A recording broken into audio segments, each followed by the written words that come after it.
After years of waiting, it is finally here. Sports betting is now up and running in the state of Missouri. Gone are the days of drivers parked on Kansas on-ramps trying to get their bets in. That's because actual sports books are now open at local Missouri casinos, and apps are now live in the Show Me state. We spotted a number of bettors getting started right after the launch. Sports books are happy to have them. It offers us a chance to, for our current customers, to give them something new and a little bit something fresh, different, that's still in our wheelhouse, if you will, but also welcome customers that traditionally have not come into our building. Staffers tell us they'll be happy to host the people who used to cross into Kansas to place their bets, who can now be closer to home. You know, that's the sentiment at local sports bars too. Charlie Hooper's in Brookside is a mile from the Kansas border, and workers say it'll be nice to have people stay put on game day. It gives people a vested interest to kind of maybe watch a game they wouldn't normally pay as much attention to, and anything that's a little bit of fun and kind of keeps you in your seat a little bit longer is always good for us.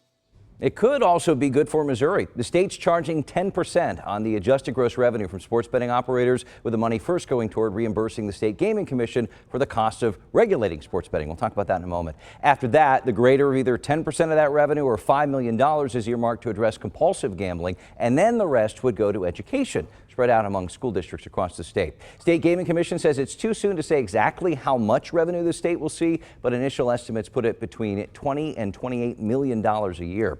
Let's get a progress report with Jan Zimmerman, chairman of the Missouri Gaming Commission. Welcome back. Thanks for being here after a busy week last week. First off, you met with your team in Jeff City a couple days after the rollout. How did that go? What were the takeaways? Well, it was good, and we were anticipating, hearing about how the launch went at midnight on Sunday night. But staff confirmed no problems. The launch went as we had expected, and all of those providers, the suppliers, and those apps that our citizens will be using all worked like they were supposed to. We saw the ad blitz right before. Yeah, everybody was trying to get people online. How were the numbers? How was the interest on the first week? Well, and we got a report while we were in Jeff City on Tuesday from GeoComply. 2.6 million geolocates, on sports wagers, and that's people on their app. Yeah, on their one. app, and and then another 250,000 that actually were on the app and looking at making a wager. So we're going to be really interested in getting that information, which we will get on the 15th of each month for the previous month. So in mid-January, we'll know how we did in December. Interesting. Is there anything you'd like to see fine-tuned moving forward from what you've? Well, unfortunately, and I know we talked about this before, that because the initiative petition was a constitutional amendment, we don't get to fine-tune too much. But certainly we have great partnerships, with all of those providers. And as we wade through all the license applications, there's about 2,500 of those that we will need to vet those individuals and those companies that have applied for licensure.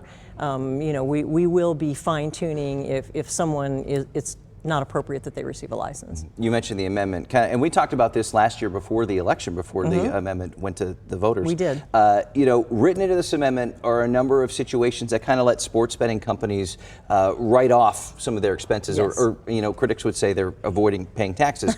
They are allowed to deduct, was it up to 25% of like the gross cost of their promotional credits? And we have seen, this whole thing is a promotional Lots of drive promotion, right now. yeah. So how do you, as a regulatory body, make sure that the money is coming in to Missouri, and how do you stay on top of that? Well, and of course, we have auditors, and we have hired a number of people who that will be their sole job with the Gaming Commission. We have an individual who is our sports wagering manager, and he has 2 auditors that work for him, and so it will be their job, staying on top of those individuals and companies, making sure they're following those rules. This is a multi-billion-dollar industry, but home teams, their success, I have to feel dictates the market a little bit, right? How does that play a role? Well, it plays a huge role. I assume that individuals are betting on those teams that they're passionate about, and whether it's a home team here in the state of Missouri, or individuals who live here in Missouri that are passionate about other teams that are doing well across the country, and so football, and we're coming close to the end of the football season.